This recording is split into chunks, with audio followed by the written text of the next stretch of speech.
a pair of ruby and diamond cufflinks in the form of owls' heads. Tell me about them.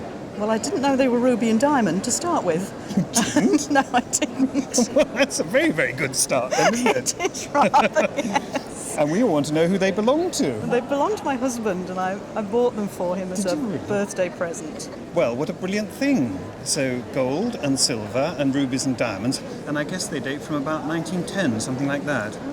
How much were they when you bought them? I can't remember exactly, but I'm a generous wife, but not over the top.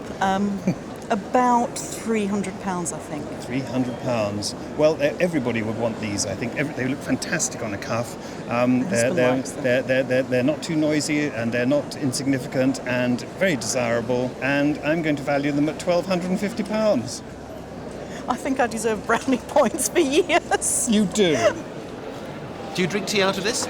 No, it's in a display cabinet. It's in a display cabinet. How did it come to you? Well, it came from my grandfather's side of the family. I remember it. Sorry. Oh, excuse me. I heard the word tea time. You've come all the way from China. Do you know what that is? No. It is a lump of compressed tea. Yeah. And they export it just like that. And oddly enough, I bought one for my daughter, but I'm sorry to interrupt. No, but absolutely. I thought it was such a perfect coincidence. moment. The perfect moment. You haven't got the cream as well. We'll grind it up and we'll put it in there and make it a cup of It's a tea brick. It's a tea brick. Actually, they made those essentially for the Russian market. We, of course, were drinking leaf tea in the 18th century, and this is for leaf tea. You called it a service, but is it really? Well, we keep it as a service in the display cabinet, but I do realise that the patterns are slightly different on some of the items. The patterns are different, aren't Yeah. they? The odd one out is actually the teapot. The reason is, these are all porcelain, albeit of different patterns, but this is actually made of earthenware. If you hold this up to the light, you will not see light through it.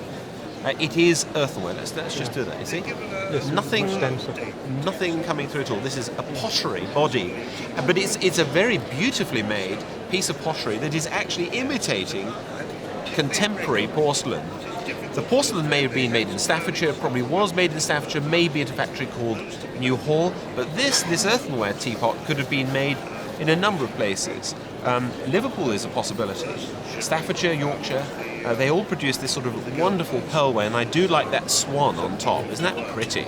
Now, these tea bowls date circa 1790. You can buy these in shops for 20, 30, 40 pounds a tea bowl and saucer. But the teapot, this modest piece of pottery imitating porcelain, with its broken little swan fin, that's something which I expect you probably have to pay today somewhere in the region of 100, maybe anything up to £200.